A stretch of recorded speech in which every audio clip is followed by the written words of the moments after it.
Assalamualaikum warahmatullahi wabarakatuh. Perkenalkan, saya Ali Romardani dari Sains Komunikasi Juanda Bogor dengan NIM G2110006.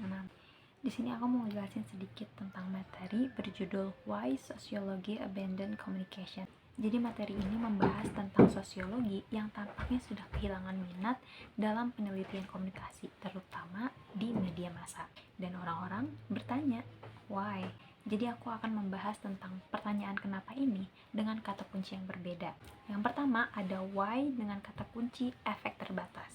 First of all, aku mau bahas dulu kalau Kurzweil ini berspekulasi kalau Columbia's Bureau of Applied Social Research di bawah Paul Lazarsfeld merupakan rangkaian empiris studi di Columbia yang secara teratur melaporkan bahwa media hanya memiliki efek terbatas dalam tanda kutip.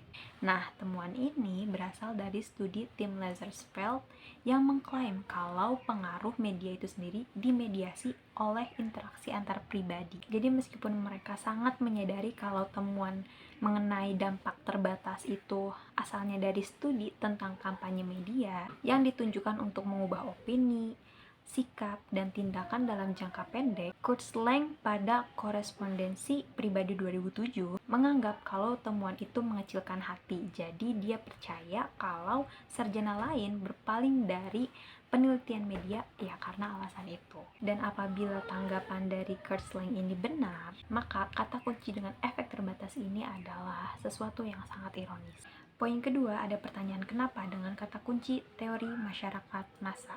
Dinyatakan sebaliknya, ironi dari eksplorasi proses ini mengembalikan penelitian komunikasi ke sosiologi, bahkan jika peminatnya sedikit sekalipun. Jadi amandemen terhadap studi komunikasi massa ini menggeser dari citra individualistik masyarakat massa yang teraliniasi menjadi teori komunitarian yang lebih cocok dengan sosiologi arus utama. Nah, pergeseran ini paling baik dilambangkan mungkin dalam perubahan dari desain penelitian yang berfokus pada tanggapan langsung dari audiens yang teratomisasi ke desain yang mempertimbangkan waktu, hubungan sosial, atau dengan kata lain, masalah penelitian difusi. Poin ketiga, pertanyaan kenapa dengan kata kunci analisis peristiwa. Jadi Kurzweil ini mempunyai ide lain dalam korespondensi yang lebih baru. Satu hari dia menanggapi pertanyaan mengenai difusi konsep Holocaust. Dan setelah melakukan riset serta penelitian, mereka menemukan kalau jumlah sejarawan ini jauh lebih banyak daripada sosiolog dalam upaya menjelaskan apa yang terjadi dalam peristiwa traumatik. Contohnya, pada studi tentang tsunami, banjir New Orleans, perang Teluk, persidangan Eichmann, atau kasus Dreyfus, sosiolog jelas tidak hadir pada studi-studi tersebut. Dan Kurzweil sangat menyetujui bahwa ini adalah contoh lain daripada pembagian kerja nyata antara penelitian sosiologi dan komunikasi. Poin pertanyaan keempat dengan kata kunci pandangan sosiolog tentang komunikasi. Pandangan dari sosiologi sendiri tentang komunikasi adalah entah bagaimana komunikasi ini tidak berbentuk. Jika membahas tentang komunikasi, mereka seolah membicarakan tentang satu proses, tapi tidak terstruktur. Ironisnya, ini juga yang dipikirkan oleh banyak sarjana komunikasi. Komunikasi ini bukan hanya tentang proses, meskipun proses tentunya masuk kepada unsur yang penting, tapi harus juga dipertimbangkan dari pembagian kerja di antara disiplin ilmunya. Pertanyaan yang lebih besar adalah mengapa sosiologi tidak menganggap komunikasi ini sebagai institusi, contohnya institusi pendidikan, agama, atau politik.